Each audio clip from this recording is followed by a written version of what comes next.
Hi, and welcome to the webinar on hand exercises for people with rheumatoid arthritis.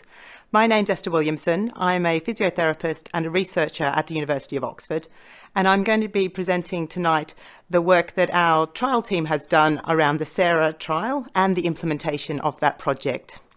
So some disclosures to begin with. My post is funded by the National Institute of Health Research, and the SARA trial and the implementation work have also been funded by the National Institute of Health Research, and I don't have any other conflicts of interest to declare. So to begin with, some background. Rheumatoid arthritis is the most common inflammatory arthritis. It affects around 1% of the UK adult population, and in fact it then rises to about 2% in people over 65. And it commonly affects the hands. It affects the proximal interphalangeal joints, the metacarpophalangeal joints, and the wrists. And it tends to manifest itself as joint stiffness, pain, swelling, and reduced grip strength. And the impact of this is that it can reduce people's hand function, which will lead to reduced quality of life. So hand grip in particular is affected by rheumatoid arthritis. And you can see on this slide here in this study by Rydholm in 2018 that around the time that people are diagnosed with rheumatoid arthritis, their hand grip strength is only about 40% of what we would expect it to be. And although it improves over time, you can see that it never ever gets really anywhere back to where we would expect it to be for this patient group. So really it becomes an ongoing problem. So it was really with this background that the SARA trial was commissioned. And this all started about 10 years ago. So there was clinical guidelines that recommended access to hand therapy for people with rheumatoid arthritis. However, this was really based on little good quality evidence from trials. So the H Technology Assessment Agency commissioned a trial to determine the clinical and cost effectiveness of hand exercises for people with rheumatoid arthritis. And this trial was called the SARA trial, which stands for Stretching and Strengthening for Rheumatoid Arthritis of the Hands. And it was conducted at the University of Warwick by the SARA trial team, and that was led by Professor Sally Lamb. So the SARA trial was a fairly straightforward randomised controlled trial where patients were randomised to two different treatments, and that was usual care or usual care plus the SARA program. So we identified patients in rheumatology clinics and in hand therapy departments where they were checked for eligibility, and then if they were suitable, they came into the trial. Participants were eligible for the trial if they were diagnosed with rheumatoid arthritis that was affecting their hands and wrists, and they were also on a stable drug regime. After they'd received their intervention, we then did a blinded follow-up at 4 and 12 months, which was done by the research team. And the main outcome for the trial was the Michigan Hand Questionnaire, overall hand function subscale. So in terms of the interventions that were delivered as part of the trial, the usual care arm was a standardised protocol of what we referred to as best practice usual care. So we surveyed all the sites taking part in the trial to find out what was actually being delivered for this trial, for this patient group, and we put together a package of care. And this involved joint protection education, general exercise advice, and also the option of functional splinting. So participants allocated to this arm received 1 to 3 sessions with the hand therapist. Most of the participants who had more than one session were those that were receiving functional splinting. Those allocated to the SARA program also received usual care, but on top of that, they had 5 exercise sessions. And during these sessions, they were taught the exercise program.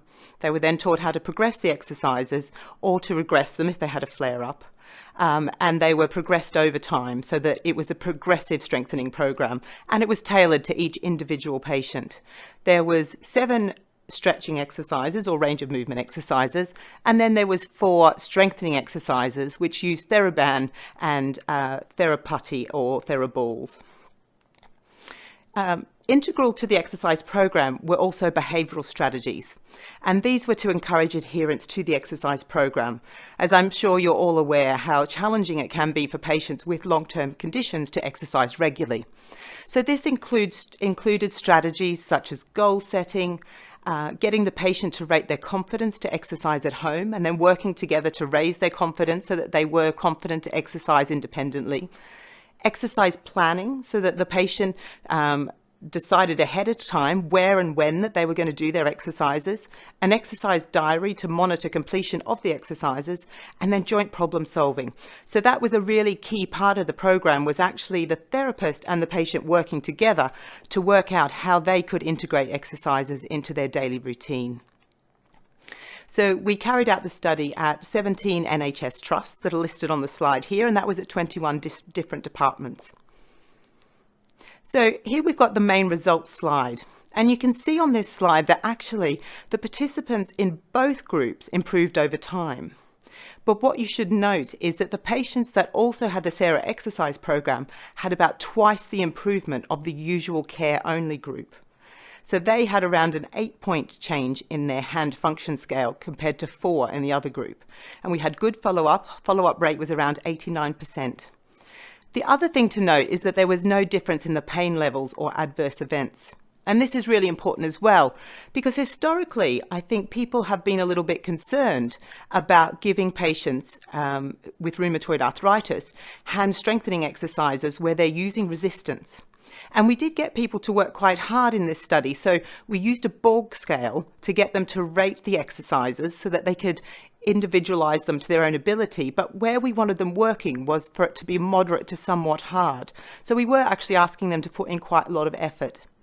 And the other thing to note is that the program is likely to be cost effective in terms of delivering it within the NHS.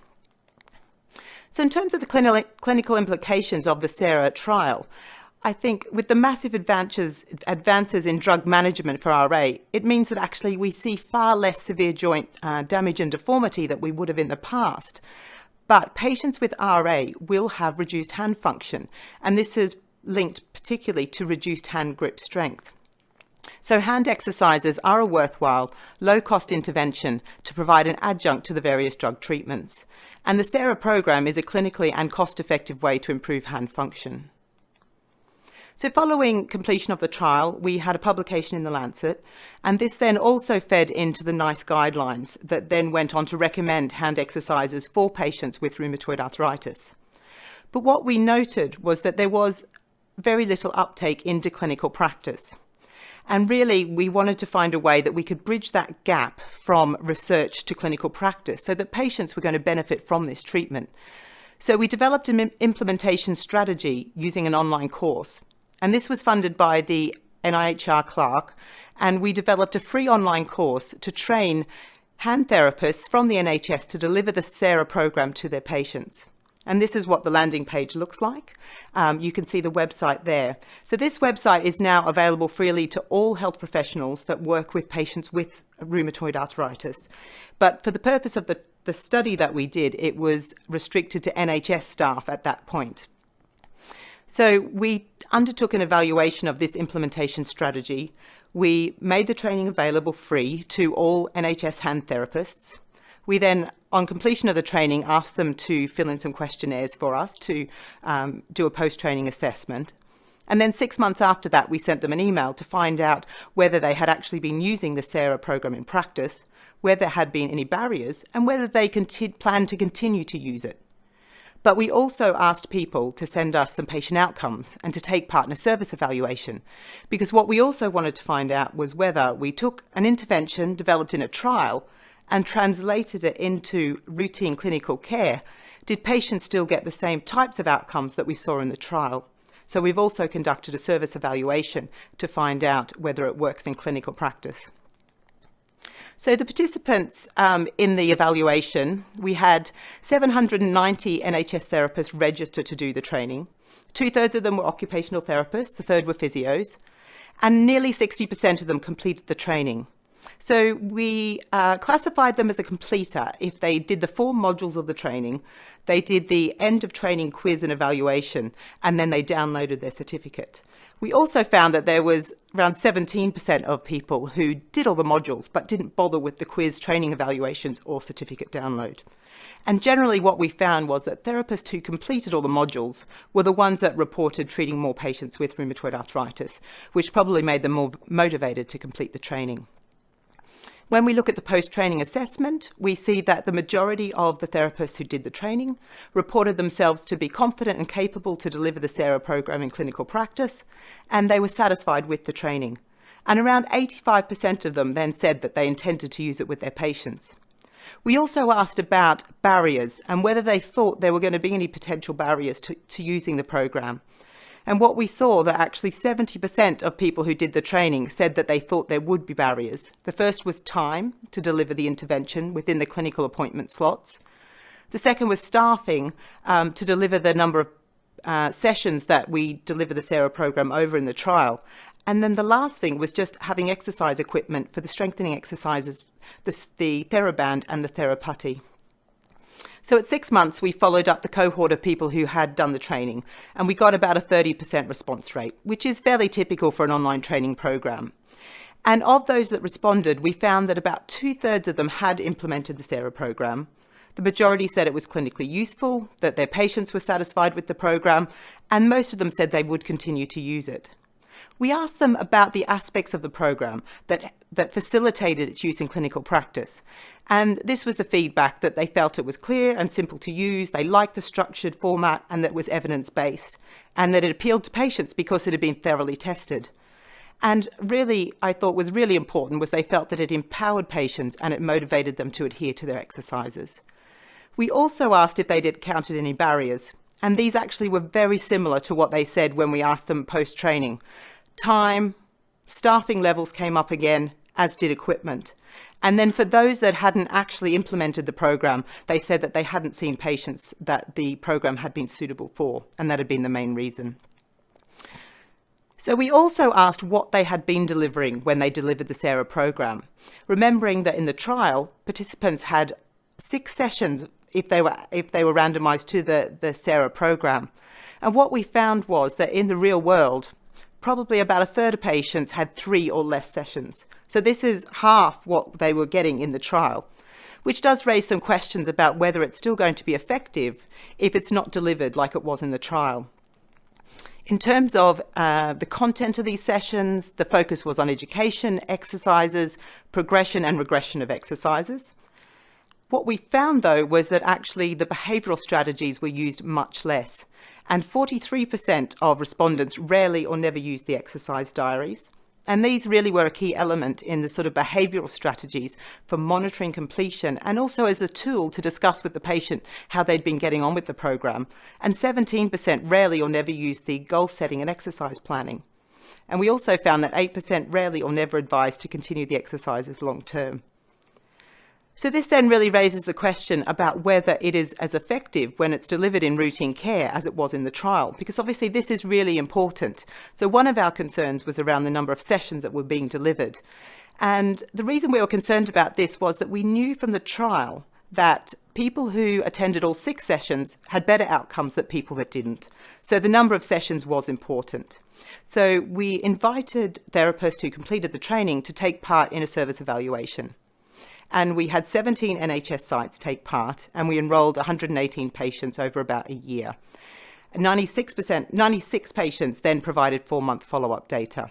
80% were female, the average age was 61, and they'd had the disease duration was around 10 years. When we looked at the number of sessions that was delivered in real practice, and this came from the treatment logs that the therapist returned to us, we saw that around 50% had 3 or less sessions. So, once again, thinking, does this mean that how is this going to impact on clinical outcomes? We looked at what was being delivered, and the majority of people were getting joint advice. There was a strong focus on exercises, on teaching, progressing and regressing the exercises. And encouragingly, also a lot of participants were using the exercise diaries, and these were being reviewed in the sessions. But once again, we found that less people were using the goal setting and exercise planning. But we were pleased to see that 98% of patients were advised to continue the exercises long term. And now we look at the clinical outcomes, and what we see here is that we are getting improvements in hand function. And they're coming in just under 8 points, which isn't too dissimilar from the trial. So that's really encouraging. When we look at pain scores, we see that pain scores are reducing slightly, but really probably staying quite stable. That's not a big change. And that's really important as well, that patients are doing the exercises and it's not causing any pain or flare-ups. And then when we look at grip strength, we're seeing that patients on the whole, there was about an average increase of around 20 to 25% in grip strength, which is also very pleasing to see. When we compare it to what we saw in the trial, you can see that the mean change in the participants who underwent the SARA intervention was around 8.7, and we saw 7 in the service evaluation, but actually we saw a greater increase in hand grip strength in the service evaluation. And this is probably because there's a little bit of self-selection there, in that people that perhaps didn't get on so well with the program didn't turn up for that final session, unlike the trial where we followed everyone up. And generally, patients were satisfied with the program and that they rated themselves at least some improvement from taking part in the exercise program. So just in summing up, reduced hand strength is a substantial problem for patients with rheumatoid arthritis, and the SARA program provides an effective way to address this problem. We have successfully translated the SARA program from a clinical trial into practice using an online training strategy, and that online training course is available for people to do. So at the moment, our future work is now focusing on ways that we can try to reduce the number of appointments needed for patients, because we know that this is a real challenge in today's environment within the NHS, that due to staff shortages and just waiting list pressures, it's really difficult to deliver those 6 sessions. So we're delivering a patient-facing online program called MySARA. So at the moment, we have developed a prototype and we're hoping to take that forward into further testing. So the training is available here. So if you're interested in doing the training, it's now available to all health professionals free of charge. You just click on the link and register an account and you can undertake the training. If you'd like to contact the team for any further information, you can contact us on the email address saraexercise@ndoms.ox.ac.uk. So next we're going to go to 3 polling questions. So the first question is around barriers to delivering the SARA program in clinical practice. So the question is, have you encountered any barriers to delivering the SARA program in clinical practice? The first response is no, I use the SARA program with my patients. Second, no, I do not use the SARA program with my patients. Yes, enough time during the appointment is the barrier. Yes, lack of staff to provide the appointments is the main barrier. Providing equipment is the next response, and then the final one is that patients do not want to do the program. So you can be completing your answers now on that first polling question. So I slipped that one in really just to see who's actually been, if there's anyone out there that actually has been using the SARA program in clinical practice. So we're just waiting for the answers to come in now. Interesting. So we've got some responses there, and it's sort of split 50-50 there at the moment, that half of you are saying that you don't actually use the program. So hopefully today will convince you that this is something to use in clinical practice with your patients. And then the other 50% are saying that lack of staff to provide the appointments is the main barrier. And that really fits with the work that we've been doing, that is an issue. So we're now moving to the second polling question. So do you see yourself implementing learning from this session about the SARA program? So the response choices, yes, I plan to use the SARA program with my patients. Yes, I plan to go and do the online training to learn more. No, or maybe. So we'll just wait for the responses to come in. Okay.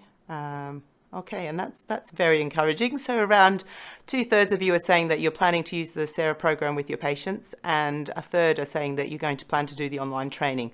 So I would encourage you to do the training. It's a free resource for all health professionals. All you have to do is go through to the web page and register for an account, and it's available there. So the third question is around patients accessing the SARA program directly online. So this is really on the back of some of the work we're doing. It's been great to get your views here. So the first response is, great idea, very happy for our patients to do the exercises on their own. The next response is, I think it might work for some, but not for all. C, I'm concerned that patients may not do the exercises correctly and some support would be needed. And D, definitely not. Patients need to be taught by a hand therapist. Oh, wow. And we've got 100% agreement on this question, that I think it would work for some, but not all. And I think probably from our proof of concept study that we've done with patients, which was only a small study, but, you know, I think that is the sense. But actually, I think that probably what also needs to be provided for patients is a bit of a blended model where actually we provide some support as well. So we're going to move on now to questions that people have sent in. If grip strength is only 40% already at diagnosis of RA, should we be looking at grip strength measure as a prodrome to RA? Well, that is a very good question, and it's something that I actually don't know the answer to. The loss of muscle mass is to do with the cachexia, which is part of the, what happens in the process with rheumatoid arthritis. And I'm not actually sure when that is initiated, but that is a really good question, and obviously something that could be looked at in future. You mentioned that patients were on, so the second question is, you mentioned that patients were on usual care from a therapeutic perspective, but did you control for different drug regimes? We didn't control for different drug regimes in the trial, but because we had a big sample of 490 patients and patients were randomized, essentially that controls for that. So what we found was when we looked at the two groups at baseline, they were on very similar drug regimes. So the main criteria for being in the trial was that they had to be on a stable drug regime that hadn't changed for 3 months. So we did have patients that had stable symptoms. And then when we looked at the types of regimes they were actually on quite similar regimes, but on both sides of the trial. Question 3, given that nurses are often the first port of call for many patients, should nurses be doing this training as well? Yes, they should. I think that would be an excellent thing for nurses to do. One of the interesting things that we found recently was there was some guidelines for managing rheumatoid arthritis from EULAR, and they talked about the role of nurses with people with RA, and actually there was no mention of exercise. And I think that nurses, especially specialist rheumatology nurses, really are at the front line and certainly could be there to be directing patients with this exercise program.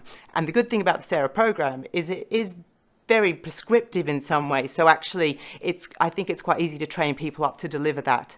Okay, so the next question. In terms of lack of use of the exercise diary, is this due to the therapist not offering or lack of adherence from the patient's perspective? I think the way we framed the question in the research that we did, it was actually the therapist not using it. And I presented some of this research at the International Hand Therapy Conference recently, and some of the physios came and said to me, oh yeah, actually, we don't bother using the exercise diaries just because, we just don't. And they couldn't really give me a reason. And I think actually they were saying, maybe we should, because it is actually a really good tool to use with the patients to reflect back on what they've been doing in between sessions and to really facilitate that discussion around joint problem solving. Okay, then we've got a question here. It says they're already using and have funding for 5 sessions. I'm not quite sure what the question is there. I think it's just telling, which is great, excellent, and it's great that you get funding for 5 sessions because obviously that is one of the barriers that we've come up against is some departments really only being able to offer 1 or 2 review appointments. Okay, the next question. Have hand exercises shown to have an impact on all inflammation in the hand joints, and was this measured, and if so, how? Now, we did do a joint count in the main trial, and I can't remember exactly off the top of my head what the outcome was for that. I don't think it had a great impact on joint tender points. We did the joint tender count on the hands for that. So I'm sorry, you might have to have a read of the main SARA paper for that if you would like that more information.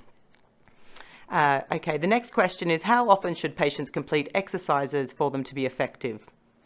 So during the course of which they are attending with the hand therapist over the 12 weeks that the program is delivered, we recommend that patients do it daily. And that's really to get them into a routine, because we know that the key to patients continuing with the exercise program long term was getting into a routine. So we did some qualitative work, and actually it takes time to establish these routines, to embed them into your everyday life. So to begin with, we would recommend them every day. And actually most participants found that doing the mobility exercises, the stretches, was quite an easy thing to do every day. Where people struggled to do daily exercises was probably the resistance exercises, the strengthening exercises with the TheraBand and the putty. And actually, I think once you've got some gains in strength, then really 2 to 3 times a week is sufficient for strength training, and that fits with the sort of exercise guidance around strengthening.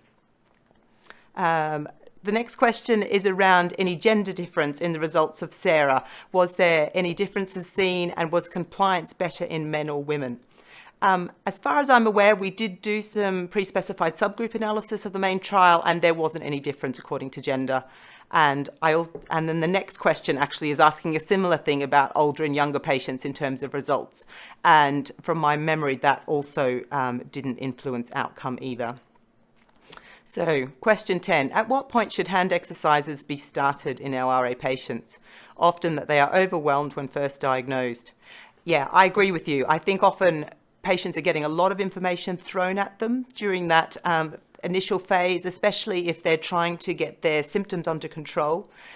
So one of the things with the SARA trial was that we only recommend patients were eligible for the trial if they were on a stable drug regime. So obviously they weren't newly diagnosed. And I think on average people had had the diagnosis for about 5 years in the trial. So I would say that really they go through that kind of initial diagnosis phase, getting their medications right, and then I would think that's when it would be suitable to start on a hand exercise program. Okay, so we're up to our last question now. In terms of improvements in grip strength shown, is there any data available in terms of longevity of response to the hand exercise intervention beyond 12 months, either with SARA or other studies? In terms of improvement in grip strength, we measured that up to 12 months, and the improvements in grip strength were sustained at 12 months, even just with the home exercise programs. I don't know beyond that. We did do some follow-up beyond 12 months, but we weren't able to get grip data for that. But one thing I think is to note is that improvements in grip strength were one of the mediators of outcome. So basically that means that people who had better improvements in grip strength had better improvements in hand function, which makes perfect sense because, obviously you need a strong hand to have a functional hand. So that's one of the reasons that really the ongoing review sessions are really important to get that progression in strength. I'm afraid that we have now run out of time, and I'd just like to thank you for joining us for this webinar, and I hope that you've enjoyed it. Thank you and goodbye.